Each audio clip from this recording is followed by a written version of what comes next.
Thanks, Jacqueline. Thank you, everybody, it's great to be here today. So my background is firefighter paramedic. I worked for Manitoba Conservation for 3 years as an initial attack force firefighter, and actually still am a firefighter with my local community as a volunteer member. And, seeing firsthand the, wildfires and products being used, it became a pretty quick realization that there was a need for something better to be developed.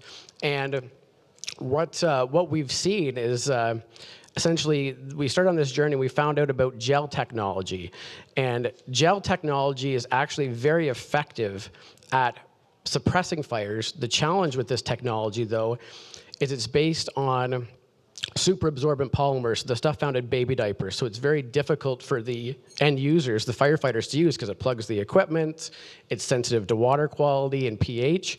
So they haven't really been adopted very much. So what we set out to do was to create a plant-based gel that could put out the fire effectively, but also be easy to use and function as a retardant. Now, like the other gels, foams are also used and retardants. The issue is they're very, very toxic for the environment. So I'm sure a lot of you guys have seen on CBC News where you see those red retardant drops being used in BC and Alberta. Well, just to put things into perspective, that is essentially a concentrated fertilizer that's being dumped on the forest at 3 times the concentration that farmers are allowed to apply it on their crops. It's designed to retard the fire, so to be spread in advance of flames and slow the burn.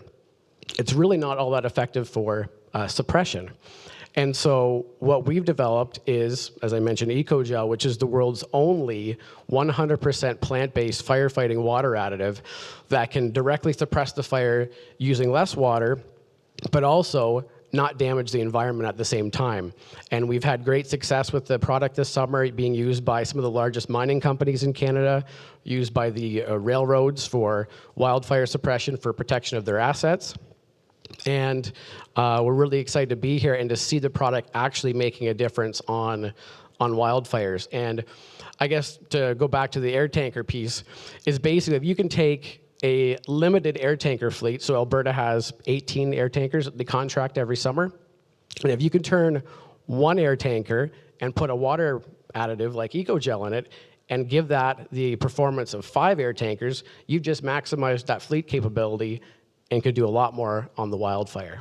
So the gel is kind of like the retardant, like the red stuff, but much safer. But tell us a little bit about those boxes that you were talking to me about backstage. That was fascinating. Yeah, so one of our Change the World initiatives is like everybody on the panel here, there's not one silver bullet. There's a turnkey solution that is an integration of everything. So we have both these gentlemen on the detection side, because if you can get on the fire in the incipient stage and put it out faster, you can save a lot of resources. You can basically eradicate the need for evacuation of communities. So that's step 1. Step 2 is being able to increase the number of response. So, John Valiant put it really well earlier. We're using technology from the 90s to put out these fires. We need to look at technology of the future to look at being able to put out these future fires. So we have a partnership with a company called Calum in California that essentially equips any rear-loading cargo plane into a water bomber. So picture a 1,000-liter water tote that you would see for people using to water their gardens. Well, this is a cardboard box that's the same size that's loaded in the back of a rear-loading cargo plane that you can put EcoGel in. And our military has 100 C-130Js that could be used in the event of a wildfire to prevent the evacuation of communities and disruption of critical infrastructure. One of the benefits is that they can drop at a higher altitude. When you mix EcoGel in, it makes it thicker, so you can even drop even higher. So we're talking like 800 feet, which is unheard of for aerial fire suppression right now. You can also drop at nighttime when it's safe to do so. So John also talked about the difference in drying out the forest. Well, at nighttime is a really safe time to be able to put fires if you're doing it from the air when nobody's there. Why? Because the humidity goes up, so you have more moisture in the air, and the temperature goes down. So it's a lot easier to put those fires out 24/7. So we're not saying replace the air tankers, we're saying, in addition to, this is a great resource that we could pull onto. We already have the assets, plug and play. In fact, this technology and solution is being used in about 16 other countries right now. I was on a call with one of the Air Forces of South America yesterday, introducing EcoGel into the box because they're already using it. So this is something I'm very passionate about, because I think that this is how we can utilize technology and hard tech to put out these fires of the future.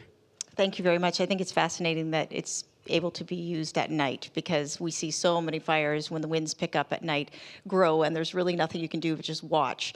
So thank you very much for that, Zack.